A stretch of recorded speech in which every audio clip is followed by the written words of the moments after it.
Hello folks, welcome back to the channel. This is Henry. We got a special mission today. Man, this is going to be super fun. I am back at Albert Dick Lake and I've got Nathan with me with his boat that we've used before. You might remember it's a boat from the Canada Place dive where Clayton and I dove off of Canada Place there. So he's putting that in the water and we're here at Albert Dick Lake. I got Chris, one of my divers you've seen in my recent videos, and as well as I got my neighbor Graham to come and give me a hand. Graham is not a diver. He is going to come and help pull tires out of this lake, and there's quite a few tires, so what we're going to do is use the boat and to bring the tires up. This is going to be a super fun mission. I'm looking forward to it, and hopefully we're going to get a decent amount of tires out. I don't actually know how many tires are left in the lake. We're estimating 35. We pulled out like roughly like, I don't know, 600 tires now. So I'm kind of hoping, and the last video was the 2 tires that we used the City of Abbotsford's winch, truck winch, to get out of the water. So the rest of the pile of tires are down at the far end, so we're hoping that would be it. All right, yeah, we're going to do some planning here and then we'll talk to you guys in a bit. So the plan for this dive here is to have a length of rope that's tied into a loop, and then at basically the halfway point of this loop here, you can see there's a little overhand knot, and then I've got my carabiner and then a lanyard tied to it. So basically, if you envision a loop of rope, and then at either end of this loop there's going to be just a little lanyard tie point, and the idea is that I'm gonna go down, find the tire, and tie the lanyard to the clip back on itself, and then basically give 3 tugs. That's the briefing that I give to the other guys.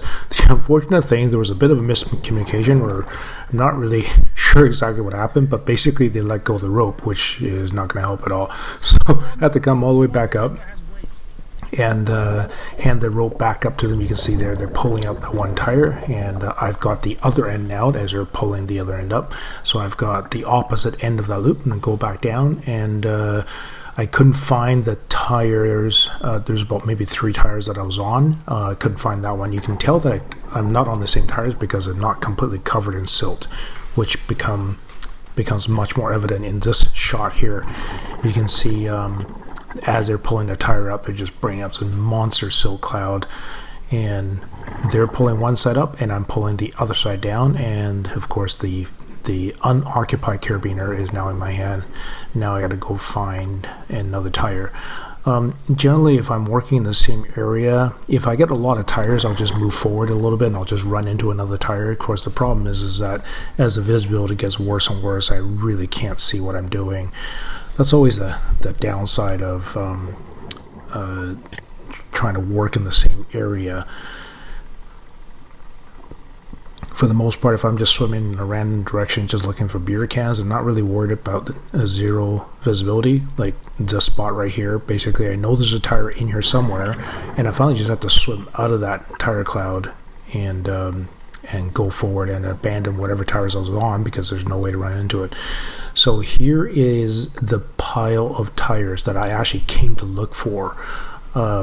There's roughly 35-50 tires in all daisy chained together with these aircraft stainless steel aircraft grade cables, and Chris was supposed to be with me, but he lost me in the silt cloud, and he had the tin snips that I needed to actually take apart that whole tire chain. So I had to go back up and ask these guys if they can see where Chris is, and they pointed to a set of bubbles behind me. So they were working on pulling up a few tires, maybe 3 tires that were daisy chained together. I was quite lucky to have a couple of strong backs working on that. So I had to go find Chris, followed his bubbles down, signaled for him to go to the surface with me so I can let him know what's going on. And saw a tire, and I just decided to grab that and bring it to the surface because there's no way I can find that tire ever again. He's out in the middle of nowhere. So I explained to him the problem, that I found this massive, basically a little tire reef, as it were, and but the problem is I don't actually know where it is underwater. Like, I kind of know it's in the lake. Anyway, here's a little time-lapse shot of up top, Nathan and my neighbor Graham working up topside here. You can see them just pulling up the tires one after the other, and there's the loop of ropes.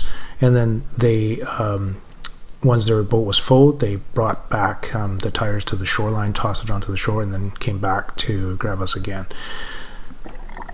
So back into the water. Now I've got Chris with me, and we're now looking for that tire chain reef that I lost, and of course we couldn't find it. It's somewhere in the lake. So basically we found a few more tires, and Chris actually just brought tires over to me. That made it a little bit easier, and that was pretty much the dive. There we go, folks. Look at that. 20 tires and a little bit of metal cable that was holding some of the tires together. 470 pounds. What a fun dive, thanks to Nathan coming out with his little boat there, right there. That might be the last time I have opportunity to use that boat, because he's listed the boat for sale and somebody's interested. Oh, thanks to Chris for coming out here. Man, and my neighbor Graham. What a fantastic dive. So the funny thing is, we didn't actually, or I didn't find the tires that I came to find.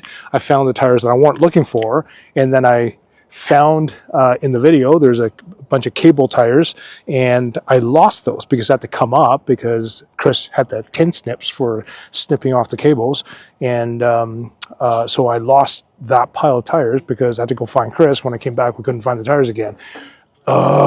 Anyway, so much fun to be out here. What a fantastic day. I'm going to come out, obviously, again and again until the lake is cleaned of all the tires. At some point, it's just going to be diminishing amount of tires, right? All right. Thank you so much for my Patreon supporters. Thank you for Pacific Pilsner for sponsoring the dive.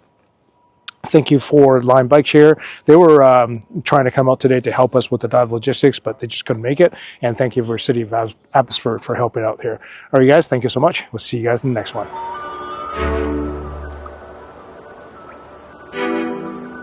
Thank you.